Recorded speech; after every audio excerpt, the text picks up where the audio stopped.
Thank you, adults, for being a good sport. So, all right, we got another group of stories here. So Sean and Brian and Tiffany and Nathan, y'all come up here to the front of the room. Let's give these folks a hand. All right. So the questions here are going to be a little different. These are all folks that are taking some pretty big faith steps. 3 of them here are going to be sent out to plant a church here in a little bit. And then Nathan, our worship and student director, moved from Texas here. So all these guys are taking some big faith steps. So I'll introduce each of them, and then we'll get into some questions. This is Sean Payne. Most of you know him. He's going to be the lead pastor of Township Church, which we're planting in the Cleveland community in January. So that's exciting. Tiffany has been our hospitality director for several years, and she'll be going with Sean as a 6-month missionary to help him get started. Brian has been our kids coordinator for several years. She'll be going with Sean to be their kids director. And then Nathan, I already mentioned, he's our worship and student director as of January. So each of you guys, all you guys had a call, that place where God called you to a next step. So just share really briefly, and you can start like what it, and by briefly, I know we have the pastor gene, so brief means brief, right? Like, yeah, just share like really briefly, like what were you doing before accepting God's call to your next step? And obviously for you, that's planning a church, y'all being on a launch team, and then you coming out here to lead our student ministry and worship ministry. So before that, what was happening before that? I will try to be short. Let's see. So, my wife and I, our family, we started in a church that is now 151 years old. We were serving there. They're great, by the way. So I was in a biblical role called a deacon, but they kind of morphed deacons and elders.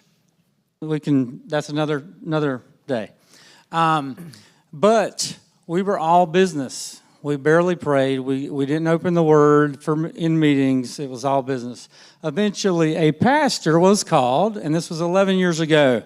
He started preaching differently. He was preaching through books of the Bible. He was preaching through sections, kind of in order most of the time.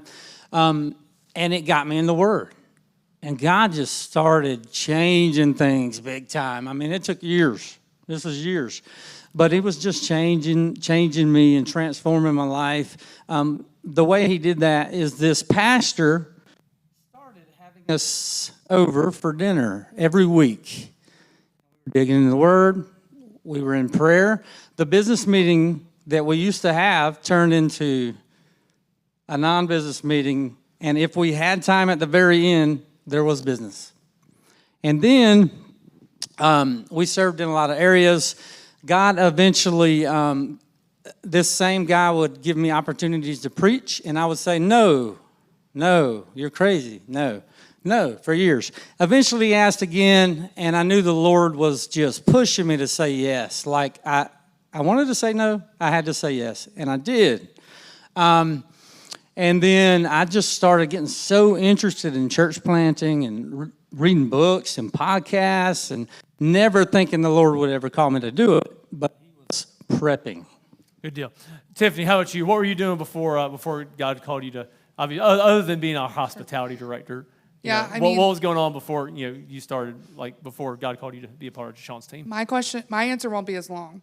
That was just what I was going to say. I just feel like before I said yes to Township, I came to LifeSpring in 2017, and so I think I was just very comfortable in my role here as hospitality coordinator. This is my comfort zone. This is the only church I've ever been a part of, so I've just been very comfortable. Good deal. Brian, same question. So I've been at LifeSpring since, I think, 2019. And so for those of you who didn't know, Dylan used to be my youth group pastor. So I've known Dylan for a really long time. When I didn't want to get out of the Army, but I was medically discharged because I had hip surgery and some other things. So when I came back, I was really excited because that meant I get to go to LifeSpring. Shortly after I started coming here, Dylan asked me to be the Life Kids coordinator. I'm like, there's something wrong with him. Is he sure he has the right person? So I kind of hesitated on that, but I said yes. I said I was going to make a lot of mistakes, and here we are 3 years later. I really love being Life Kids coordinator. I've been through 3 different Life Kids leaders now, so I've been around for a minute, and just I love being Life Kids coordinator, but I just started thinking, like, what's next for me? What's after this?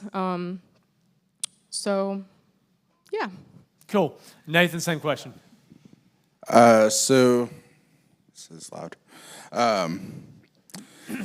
So before I came here, I was living in Texas, in a very small town called Seagraves.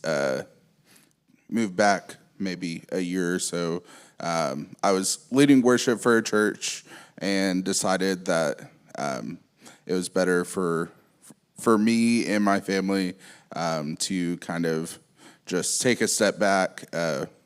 It was just a very kind of unhealthy situation for us, and so we took a step back, and we actually moved to Seagraves, where my wife Casey's family lived and stuff, and so and ever since then, like, I just had this festering in my spirit,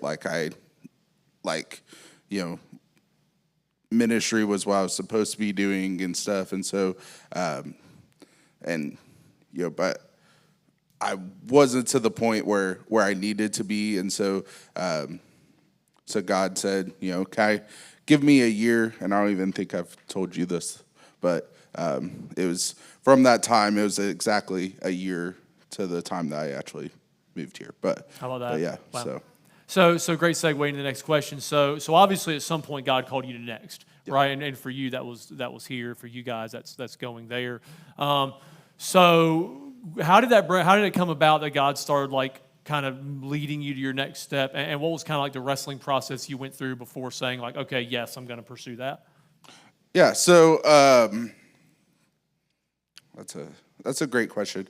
So one of the biggest things was wrestling with the idea of like whether I should get back into ministry was a lot of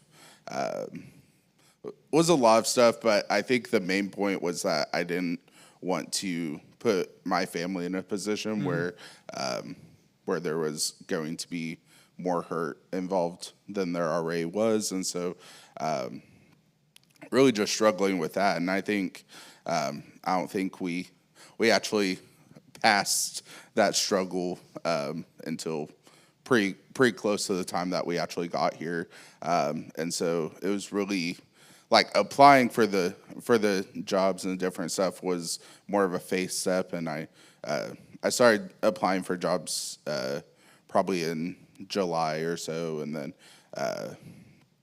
just kind of God kept closing doors, and in that town and in the surrounding areas, and so me and Casey talked, and we decided that I could apply for jobs farther away, and that was really scary, but that's kind of just how that happened. Did I miss deal. Yeah. You have a very fun story on how God's kind of called you towards next, right? So I serve in Life Kids, which I love. I don't remember exactly what Sunday it was, but I was in the elementary room, which is the best spot. The elementary room, I love serving in there, and I was teaching a lesson one day. And totally unprompted, out of nowhere, Clara, which is Sean and Dee's daughter, she looks at me and she says, "Miss Brianne, will you be the new kids director for the new church?" And that's the moment that God placed that on my heart. So how did you go about, like, because it wasn't obviously like, yes, I'll do that. You had to wrestle through that. So what did that process look like? It was definitely a wrestling process. I kind of struggle with doubting myself, and so I think that's where a lot of my doubts came from. Sorry, what was the question again? Yeah, so what did it look like to wrestle through that? Like, you kind of had this idea planted in your mind now, but like, obviously you didn't say yes immediately. So what did it look like to get you from, okay, here's the idea, to, okay, I'm gonna go do that? So I think maybe a week or 2 weeks after, the gears started turning, I had asked Sean if he had a kids director yet, and then he said no. So then the gears started turning more. I really prayed a lot and talked to like my mentors about it, and it was definitely a wrestling process. Like, even when I knew that I was supposed to say yes. Like, I kept wanting to say no. Like, what if I mess things up? What if things go horribly wrong? Which I have another answer for that for a later question. But it really was a wrestling process. I didn't say yes right away. It took a lot of thinking and praying and talking to people I trust and really just having to just take a moment and like actually listen to what God has to say. Because I think we can really get caught up in the busyness of life. So just taking that minute to actually listen to what God's telling me. Good deal. How about for you, Tiffany? For me, in 2018, I said yes to going to Peru. So when you preached about that, I had that gut feeling you talk about in your stomach. And I think I had that, well, I know I had that very much so again when you would bring up Township. So I just was praying through it, and I felt like God was calling me. But like I said before, I've been very comfortable in this role at LifeSpring. LifeSpring is home for my family.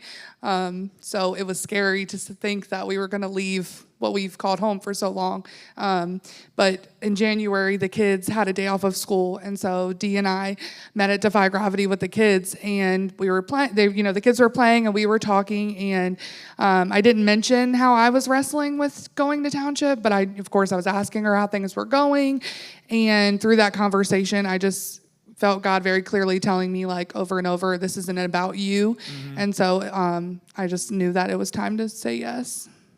Good deal. How about you, Sean? I know. Obviously, we're going to get the condensed version here because this is like a years long story for you.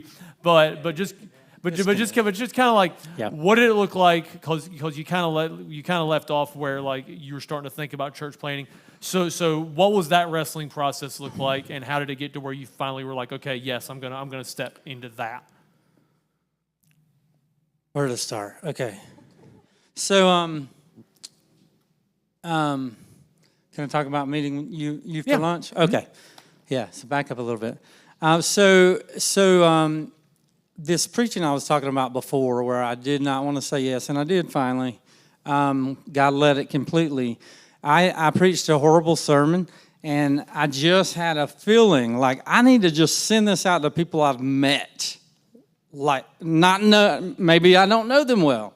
Dylan was one of those. I don't even think he watched it before he messaged me, which was probably a good thing. But so God was just putting these people on our path that now I can look back, and he was building this huge network of people, and which is amazing now, but we didn't know it then. And so Dylan messaged us back, and he said, "Hey, man, you ever think of church planting?" And I said, "Well, yeah, I think about it all the time, but I also think of these other things like church revitalization, etc." And he's like, "Let's meet for lunch." So we did. And this was right before the COVID thing hit, like right before it. So we actually met for lunch with people around us. And we were talking about church planting, and I was learning more from him. And he said things like, "Hey, if you ever did, where would you think?" And he actually said, "Hey, he mentioned a few, but he's like, hey, the Cleveland community is actually really blowing up. A lot of people are moving there, and that's really where we live there." And so it just all started coming together, man. I'm trying to think. I think that's about it. But, just say yes. So we ended up, Dee and I, my wife, we were in different places. We ended up going to this thing called Who Me, a church planter? Huh? And we met people. We met God introduced us to the right people, and they were able to lead us. One of them eventually talked with Dylan, and they're like, "Hey, man, what about let's just see if he's interested in an apprenticeship." So Dylan offers up, I say Dylan, but LifeSpring offers up an apprenticeship, which apprenticeship is, God, is this really what you're doing? Like, do you want us to plant a church? So this is the question. And that's when the wrestling, real quick. So the wrestling, I was in a place where I was like, man, I just want to say yes, God. I feel like this. Dee, my wife, was not in the same place. She said to me one day, she said, this is such a good opportunity. I feel like I have to say yes. And I said, I just knew, no, don't say yes, because if we're not on the same page, things probably won't go well. And so I said it either means wait or it means this ain't ever happening. And we waited, and the Lord just, it was over months, but we just waited until His timing was right. And eventually, the Lord brought us completely together on it. We came here, and which eventually led to the yes to Township. Good deal. So maybe the last question, and we'll just start with here and just go straight down the line here. For anybody who's like wrestling with a faith step right now, and it could be something as basic as getting in on a volunteer team. It could be something much more complex, like considering planting a church one day.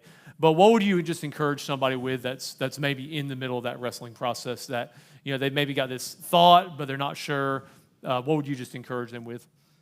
So I would say try to be as in tune with God as you possibly can be. Talk to Him always. Ask Him these questions. If you're wrestling, ask Him questions like, why am I wrestling?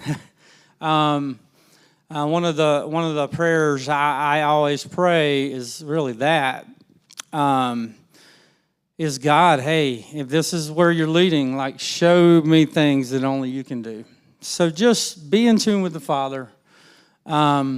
Wait. Waiting is okay. Yeah.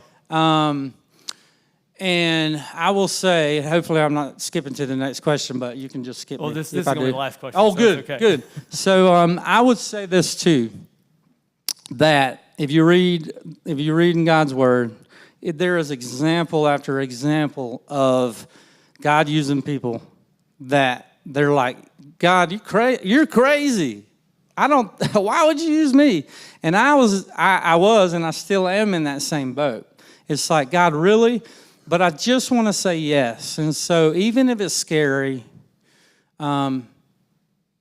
just say yes. Like if you know that's really where God's leading, just say yes. And He uses people like me that never thought He'd ever use me to plant a church.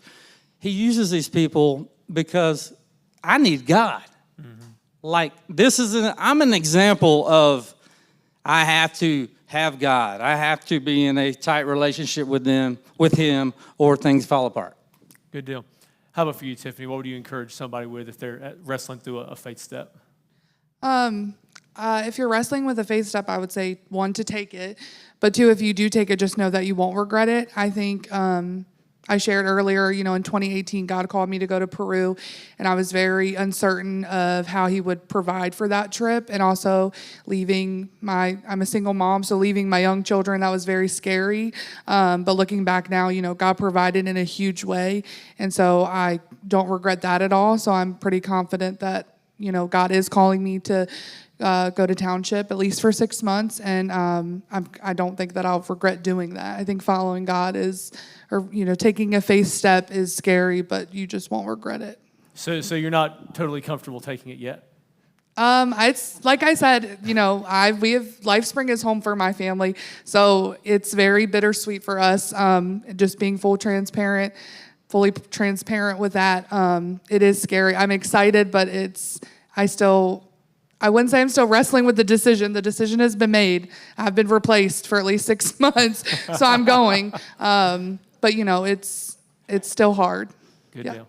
Good deal. Brian, how about you? What would you encourage somebody with who's just wrestling through a faith step right now?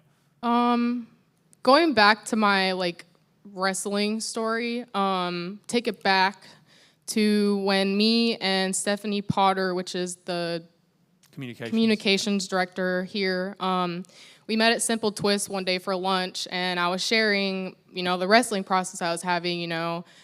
I'm not like these other people. I'm really messed up. I don't have time.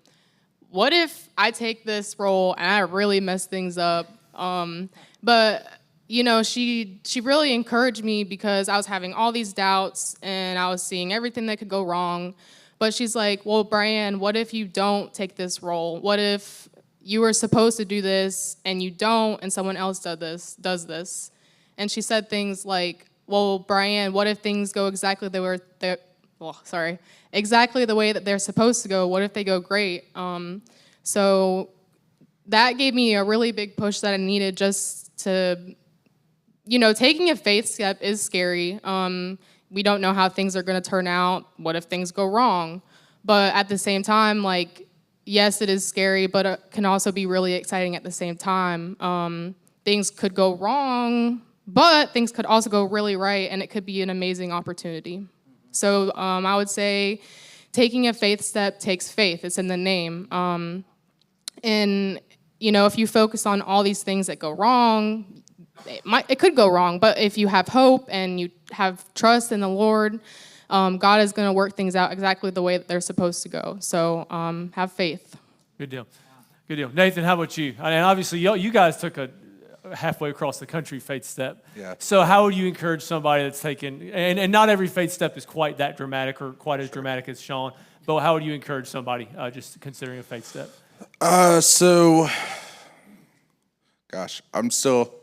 I guess I'm kind of like Tiffany. There's still some spots where I'm like, ooh, I don't know that this was like the best idea, But I think, man, I'll just bring it to the Bible. Is like I'm reminded of Moses whenever he was talking to God through the burning bush, and God was telling Moses that he wanted that he was going to send him back to Egypt, and that he needed to tell Pharaoh to let the Israelites go, and to lead the Israelites out of Egypt. And Moses kept persisting with these different excuses, well, I just killed a person in Egypt. Like, I'm not the guy for this. I don't talk well. I don't do this. I don't do that. And God just had an answer for everything. And so he basically, by the end of it, he said that, and I'm paraphrasing here, but he basically said, who are you that I can't work through you? That's and good. so and so that's kind of the main thing that I would share with anyone struggling through a faith step, is that kind of what Sean said and what basically everyone says, just say yes, because no matter who you are or what you've done in your life, God can work through you. So Good deal. Guys can have a seat except for you, because you're going to lead us in another song. So let's give these guys a hand. Thank you. Awesome.